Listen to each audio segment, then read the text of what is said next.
Part 1. The Illusion of Reality. From the beginning of our existence, we operate with an acute sense of hubris about the nature of reality, when, in truth, our perception hardly scratches the surface of the objective world around us. To elaborate, the human brain works as a filter of sorts. Our senses aid us in taking in information about the external environment, and our brain translates the information into a way that we, humans, can comprehend. Take, for example, a highway on a scorching summer's day. At a first glance, the image of the road stretching ahead appears to waver and bend, creating a convincing illusion of water on the road. This occurs due to the light passing through different layers of air temperatures, which our eyes capture as distorted light, and our brains then misinterpret as a puddle of water. With this in mind, it becomes apparent that in our struggle to overcome the illusion of reality, we are placed at a disadvantage right from the start. We must then come to the humbling realization that what we perceive as the world around us is not entirely accurate. In any case, it is easy to be fooled into thinking that our perceptions are accurate, as it is biologically ingrained into us to trust our senses. After all, if we didn't, it's likely we wouldn't have made it this far as a species. An animal caught up in questioning the very nature of existence, and whether or not the predator charging forth is real, is a dead animal. Despite the disadvantage that we have of understanding the true and objective nature of reality, however, our brains and senses are not entirely useless, as they have led us here to where we stand today. To demonstrate, we have colonized around the globe, we have a longer lifespan compared to most species, and we have come far in terms of technological advancement. Therefore, we are currently thriving. Largely, this is due to the fact that we have developed abstract thinking, leading us to have advanced planning skills and the ability to create mental maps. From this came the birth of math and science. Part 2. Tearing through the illusion. Using science and mathematics, we can help to fill in the gaps of knowledge that we fail to detect through senses alone.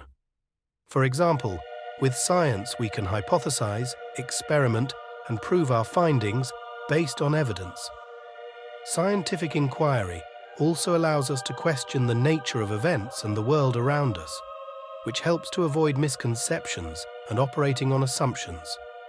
On the same note, with mathematics, specifically statistics, we can come up with precise measurements, discern patterns, and make accurate predictions. Using both math and science, we can come up with much more objective conclusions that rely on concrete evidence, rather than basing conclusions solely on what we can see or hear. Much like the aforementioned heat mirage of water on a desert road, the world is full of illusions and apparent miracles. But a better understanding of probability allows us to strip away the curtain of deception. To elaborate, rare events such as bumping into a celebrity that you had been discussing with friends just moments before, or stumbling upon a person with the same name and birth date at your school, are events that on a surface level may appear as a miracle because of how impossible or strange it seems. However, to quote Littlewood's law of miracles, in the course of any normal person's life, miracles happen at a rate of roughly 1 per month. This occurs due to the fact that there is such a vast number of people, with their own many individual experiences. The likelihood of a miracle occurring is increased, almost normalizing the occurrence of miracles in our everyday lives. For example, winning the lottery is not impossible, it's just improbable. But even so, probability says that there must be at least some winners. Part 3. The limits of science. It is important to note, however, that even the foundation of science, math, can only stretch so far in explaining reality. Consider this. Quantum superposition is a principle in quantum mechanics that suggests that an object can exist in multiple places at once. To elaborate, take for example, an electron. Electrons are in what is known as a superposition, meaning that they exist everywhere at the same time. Due to this, the position of it must be defined by something called a probability cloud, which is where the electron's location is calculated in terms of percentage. It has an X amount of chance to be in one area and an X amount of chance to be in another area. When an experiment is conducted, in order to figure out what area or state it is in specifically, the electron changes its position. This is where the importance of probability shines, because although we cannot calculate with complete precision the exact location of the particle, we can at least make a reasonable guess.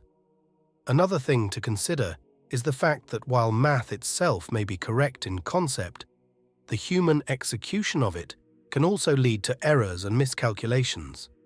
We are beings that are living subjective experiences, and as such we carry many biases and tend to look for patterns and see correlations in unrelated phenomena.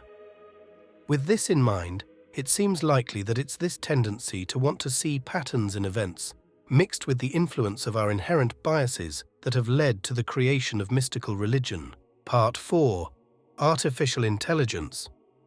Due to the fact that we are flawed with biases and the tendency to want to see patterns in things, it would seem that a more objective approach might be necessary. One way we might achieve this is by stripping away the part of us that leads to errors, our subjective human experiences. With this, artificial intelligence comes into the picture. Using AI can help us to overcome the limits of science by breaking away from personal biases, as it relies on advanced algorithms. It can also simulate many scenarios all at once, which can help us to overcome tunnel vision and bring insight into possibilities we might have not considered before. For example, going back to the topic of quantum superposition, artificial intelligence can create simulations of complex quantum states with its algorithms. This means that it can simulate particles in a superposition, which would allow researchers to take into consideration many probabilities at once for a more accurate result of the particle's position. Another way that artificial intelligence can provide insight is through its interdisciplinary collaboration. To explain, AI can bring to light various connections between scientific disciplines when discussing a concept. This collaboration can provide a much more holistic understanding of complicated concepts and phenomena. On a similar note, AI can also be useful for replicating complicated situations that are difficult to reproduce in laboratories, transcending the boundaries of science. However, despite this, it's important to keep in mind the fact that artificial intelligence still relies on algorithms that were made by flawed beings to begin with. This means that while it may lead us to new discoveries, it is not entirely without biases and flaws.